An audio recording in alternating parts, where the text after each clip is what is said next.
Hello to everyone joining our live stream today. Hello!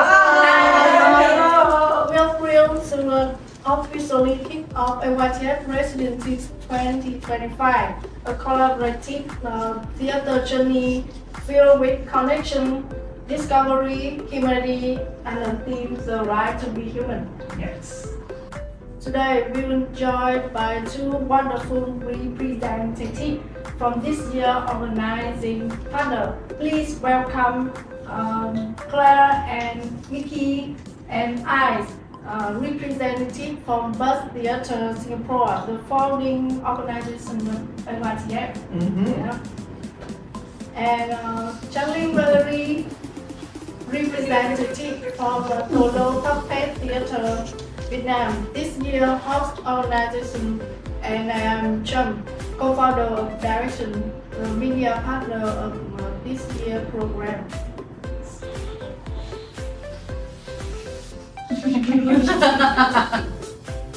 I will start with Claire, Mickey, and I.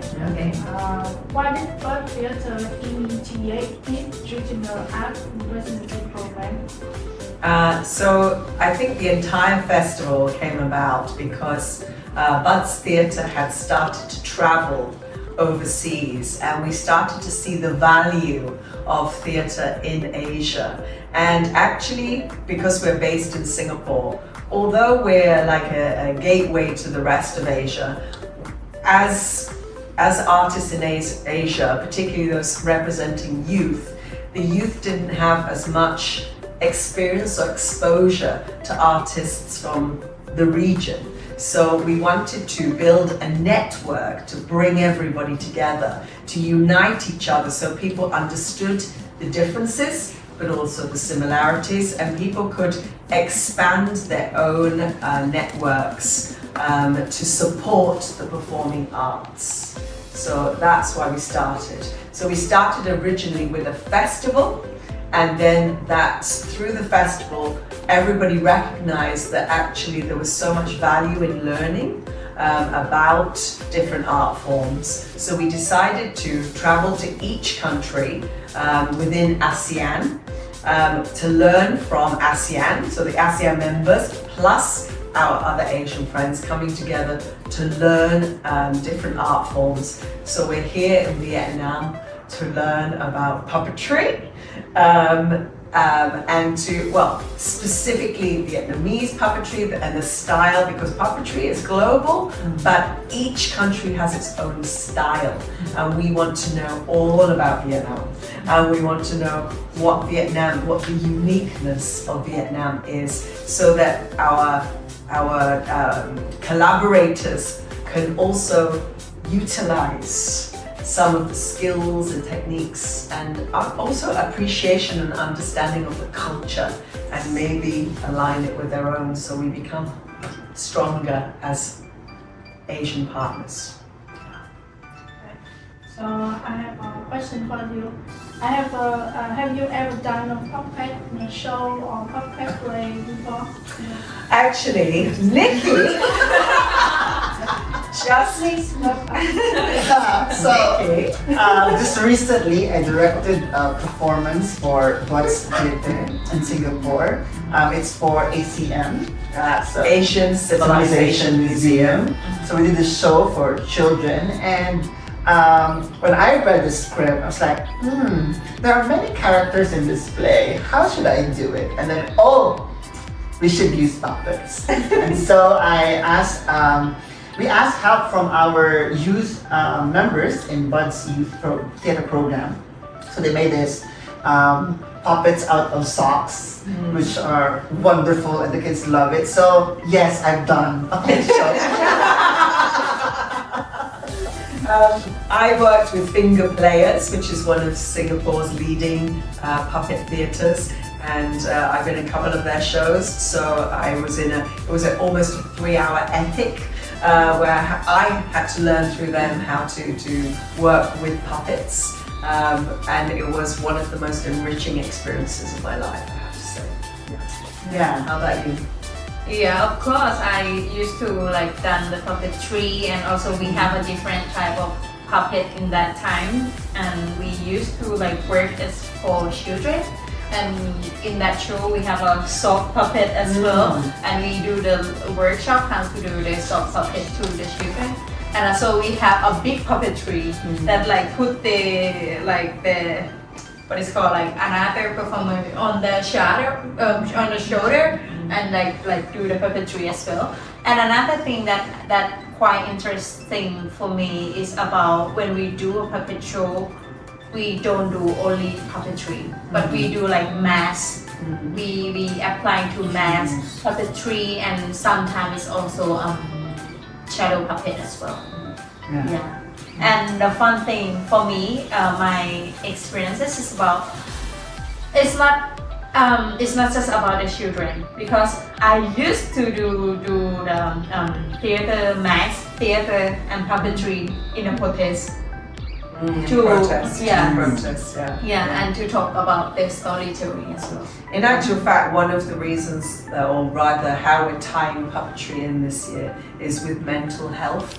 Because lots of mental health providers will use puppets to help people work through trauma, and that's one of the things that we're focusing on in the festival as well, is the value of puppetry to society, not just as an art form, but as a therapy, and that's very important too as well. During COVID, we did a lot of puppetry with our schools, because that was a way of the kids being able to access their emotions when they were very locked in. Besides sock puppet, what is the most craziest puppet you have ever met, or unbelievable style or struggle? For me, it was. I went to see. What's the show called? Oh my goodness! The War Horse, which was done by the National Theatre. Oh my God, that was amazing. Yeah. Oh, was it really? Yeah. Got a few friends who were in it, so yeah, absolutely amazing, that horse, just because it's huge, absolutely enormous, and literally the horses come to life. It's just amazing. Finally, you want to answer the question? Most amazing puppetry experience? Well, I think I have so many amazing puppetry experience, but I think the first time and the reason I decided to pursue puppetry is because during my third year in college, my professor Tom Lee, who is one of the leading puppeteers who did the Bull Horse, he came back to the school and brought a production with him. This is Shakespeare, which he co-created and performed with his master, who's the 5th generation's master. And I had no idea about puppetry then. I didn't take any of his classes. I was just a theater student. I was studying a lot of playwriting, text-based work. As a director, and I worked on the show as a light type person, and I was like, doing the lights, and then we turned around, and there's this Buddha puppet character that the master was puppeteering, and it was like I saw Buddha right behind me, and he was glowing. He was wearing this amazing costume that has golden embroidery on it, and the light was like hitting. This is just one of those moments where everything's perfect, and I saw God walking behind me, and I was like, wow. And the movement was so simple. The Buddha didn't say anything. It was just like a very slow, meditative walk across the stage, and it was incredible. So I love that embodiment between, or the symbiotic relationship between the artist and the puppet, and how they fuse and become one. I mean, that is magical. It truly is magical. Yes. Yeah. It was amazing to me. Like, the puppet was not big. It was just a raw puppet size. So you can definitely see the master puppeteering the Buddha. yet you still see this entity so alive and imbued with magic. So yeah, the next day I signed up for all the time. Wow, thank you, Tom. Yeah. So that's my origin story. I would say, yeah, it's just one of those moments. Yeah. Is it from all of you puppet experience that we have this year think the right to be human from seemingly like life form to a human life form? Any relevant? I suppose the connection between puppetry and the right to be human is again back to this idea of mental health and using puppets as a tool to help trauma, to get through situations where people are in pain, I suppose. But the right to be human this year is not just about the right to be human, it's also about AI and how AI is affecting the performing arts. And puppetry is such an incredible art form, one of those techniques where it will withstand, but then how it will withstand AI, like how we utilize AI this year is about synergizing with AI, accepting it, learning how to use it ourselves, but also to keep the foundation and humanity. And that's the word humanity is really important, is it not, I? Yes.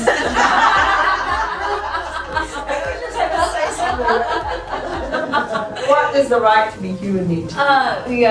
We've been discussing before we came here, and why we have to talk about the puppetry and relate to AI. For me, my opinion is about so right now AI is really fast and always it keeps changing every day, and you can generate for example last night I saw the video that people generate the character is a grandma and selling the stuff, do the live stream and selling the stuff, and it's all AI. It's generated by AI, and it's this kind of thing is make us far away from the art form, and also it's make the artist is far away from it. So for me, it's not about I am against the AI or I don't accept AI. No, not like that. But we need to take time. I think for me, performing art is about you need to practice things. You need to create things, and you have to put a lot of foundation. I think for the puppetry or puppet or whatever, you need to spend time. You need to practice it. You think first. You think and then you create. You do the artwork, you do the object, and you have to learn how to play with it. No, it's about the process. It's all the process. It's not something that you can generate. Generate by can I generate my skill? No, you cannot do that. But this kind of thing is more take time, and you need to be patient. You need to invest a lot of your creativity, your time, your everything.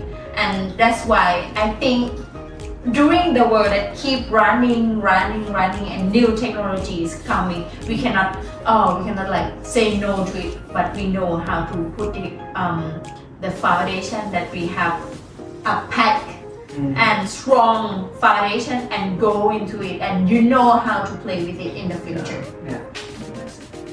And Nikki and Bernie, we want to talk about Puppetry?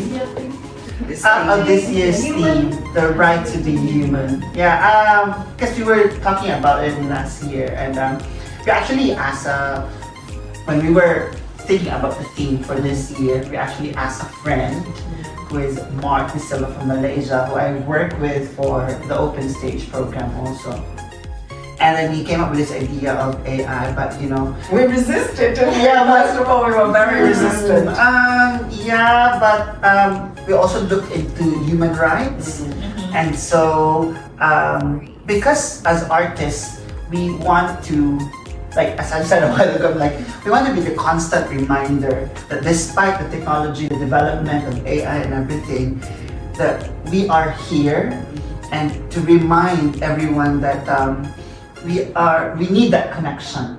Human Yeah, connection, touch. touch. And the process of puppetry is so special that because you, as a puppeteer, right? You make the puppets. You think about it, what you said. You think about it. You create it, and then you manipulate or you puppeteer It's not it. just about the outcomes, Yeah. I suppose. AI gives us the outcome, it doesn't give us the process. Yeah. And the process is more transformational than the outcome. Yeah, so like the beginning, middle, and end of it, it's just, just make it complete. And to me, I find it really like relevant, and that we have to coexist with the technology and the AI. Yeah. And the right to be human is also about, it literally is the right to be human, and people have lost identity because of technology. So it's also about bringing back the identity, like who am I? Who actually am I in this world that's rapidly moving, and what is my place? Which many young people lost during COVID, and we're trying to navigate and find a path that is safe for everybody to travel down together. Exactly. AI is capable of doing this, but we are also capable of doing this. And so I think that is very important, like as a reminder. Yeah. As the host for the residency program, we honestly thought a lot about this year's theme. I think honestly, like human rights, freedom, pursuit of happiness, and things like that is to this day, like today, we're so relevant in our worlds and considering what's going on all over. But then there's also this aspect about what does it mean to be human in today's world, and we're right now in today's world we're confronted with questions that I think have never been asked in our history. Like, are we replaceable? I don't think like our ancestors have ever had to be confronted with that questions. I think like 3 years ago, we looked at AI technology like, there's no way it could replace our creativity, it could replace our artists. That was just something that was beyond question, but now it's being presented as very viable. So we have to think about it. We have to take time and consider all aspects of this technology, and also we have to frame it in the Vietnamese context.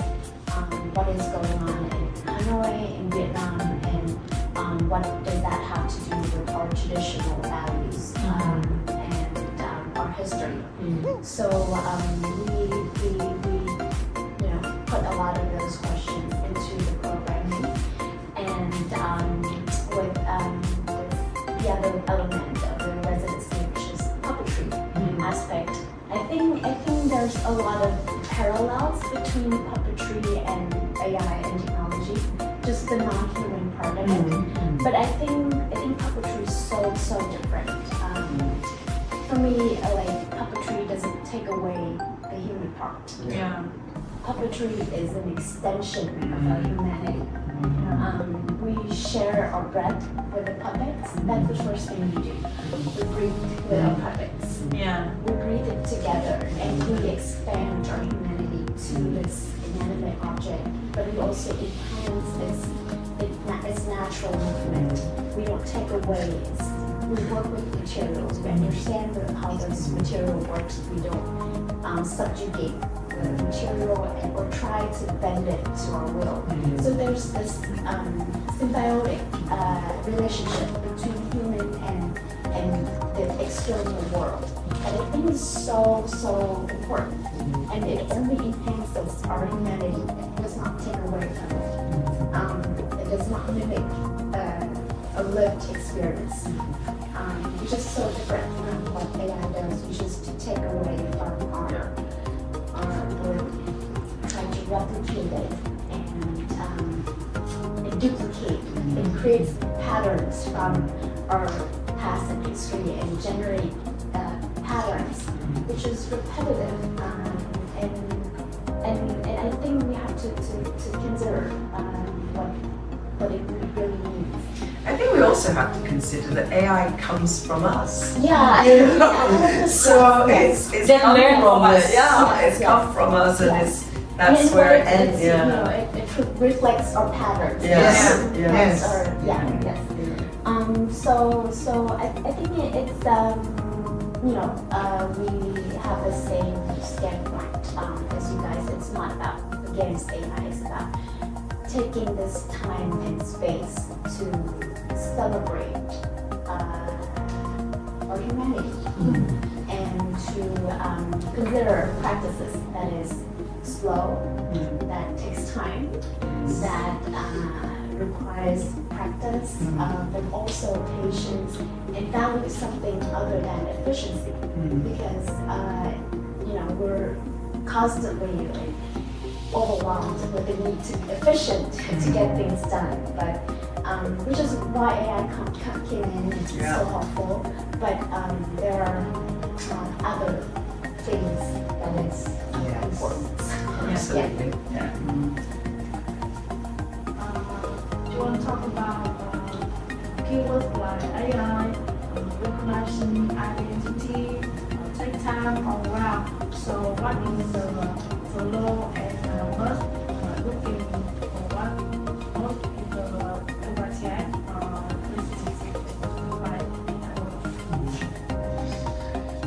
Enlightenment, yeah, for everyone. I think because we have people coming from all over Asia to experience THONG's residency, I think it's, we just want people to be enlightened about puppetry, but also about Vietnam, but also about the idea of unification of everybody, uniting people through learning and through experience, shared experiences, shared exposure. I think. Yeah, and also empowered. Empowering. Empowered. Because puppetry is a like a part of. I mean, its form is different, right? And this year we look forward to the participants learning about puppetry because we want to see it also translated or integrated in the performance during the festival in December. So they're going to be using these Yeah. skills. So I'm really looking forward to that. For me, it's like as I say before, I think like as the youth festival and theater festival, I think we need to open more to any kind of theater, to any kind of performing art. It's not just like spoken theater or like physical theater, dance, not like that anymore. But we need to put all of the foundation to make sure that our participant, like youth participant, that know in each and detail in kind of show, in kind of performing art. And also if we say that like detail and you even more detail in each country, I could say that like the puppetry in Thailand, puppetry in Laos, puppetry in Vietnam will have something common, but will have something identity and unique themselves. That's the thing that why we are here as the residency for Vietnam puppetry and do the festival about puppetry in Laos. I think this kind of thing is the one way, is some of the thing that unite each other, and it's become like we learn from other people as well. We just organize. We're not a teacher that's like come. Oh, you should learn that. You should learn it. No, we are learn at the same time with our participants as well. I really like that, like finding the uniqueness of puppetry in Vietnam, but at the same time, commonality and how we can link it, you know, and how we can unite. Yeah. I'm looking forward to that. So looking forward. I'm very excited. Well, hopefully. Pressure. Well, we're just looking forward to witnessing you guys experiencing because we have put together this program, but with no idea how you guys are going all of our participants who's coming from so many different places we're going to experience. I think also when we educate, we often educate people who are uneducated, whereas this platform, we're inviting artists. They all have their own skills. They all have, their own value. Yeah. And it's then how does that align with what you're sharing with them, and how do they then utilize that? So, yeah, that's beautiful as well. And we're looking forward to listen to what they have to share, because the format is going to be workshop and discussion and talk. So I think there will be plenty of space for people to come in with their own experience, and we get to learn, we get to Yes. And also because we know and we recognize that each residency is very unique. Yeah. We have been doing the residency program online and on-site in different countries, and we know that it's going to be a unique experience for everybody. And for us, yes. Yeah, definitely. And so much to learn to use in the future. Yes. So we have enlightenment, learning, Empowering, challenging. How does TồLô image industry of this year program when placed in the context of travel? I think the spirit is I know this year program has many things like sea war or experience day in craft display or something like that. I think the spirit that we hope to inspire everyone with is one of conflict. I think we don't wish everyone we want really smooth sailing, but we hope that everything is not so straightforward, that people walk away with questions, with conversations, with things to think about, to reconsider. So we hope that it's not a straightforward lesson to everyone. Hanoi is a very complex, nuanced city, like everywhere else. It's full of conflicts, it's full of paradoxes, and we hope everyone get that time and space to reflect. So I think the spirit is reflective, and conflict is important to humans. Yeah, we were saying as we were walking around last night, we were saying the difference between the younger Vietnamese and the old Vietnamese is very different, just in a smile. Yeah, very different. So that already demonstrates the diversity. Yes. And maybe we can, maybe you have this kind of expectations when you come to Hanoi to Vietnam, but maybe it's not true. Maybe you would have a different and different perspective. I think that's what we want. We want people to have diverse perspective. Maybe it's one problem, but we can look at it at different angles and consider it. I think one of the things about the festival, or about AYTF full stop, is we do have many returning collaborators who've worked with us through these different, not just the festivals and residencies, but the different spaces that we do them in. And I think one thing we've all learned is you enter a country now and you're open.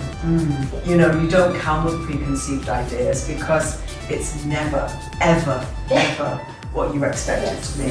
So I think that that's the thing, that people come, okay, you show us what your Vietnam is. Yeah. But my Vietnam is also different. Yeah, of course.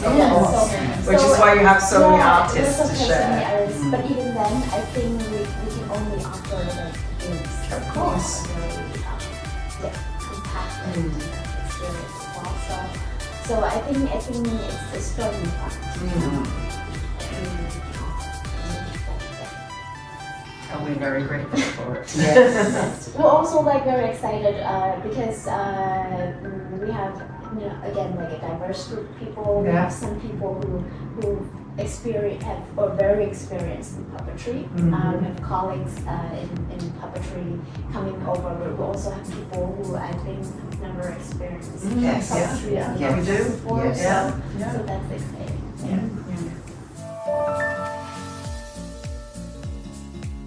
The AYTF movement was set up in 2017 and it comprises of 3 elements. We have the open stage. The residency, And festival. and annually, each year, we have a residency and festival placed in a different part of Asia, so in a different country. The open stage program, however, It started as a talent program where everyone can share like poem, a dance, a song, but now it has evolved into an education program which happens every month, and that is guided by our theme each year. it's an online program, whereas the residency and festival are live programs. We have 14 main collaborating countries that we work with every year, plus extras. So every year for the festival, there is around 17 countries represented, 17 to 18 countries represented at the festival. The festival includes a performance by each country, a workshop by each country, and that's lots of dialogue, collaborations, and celebrations of our unique identities, but also of our collective identity.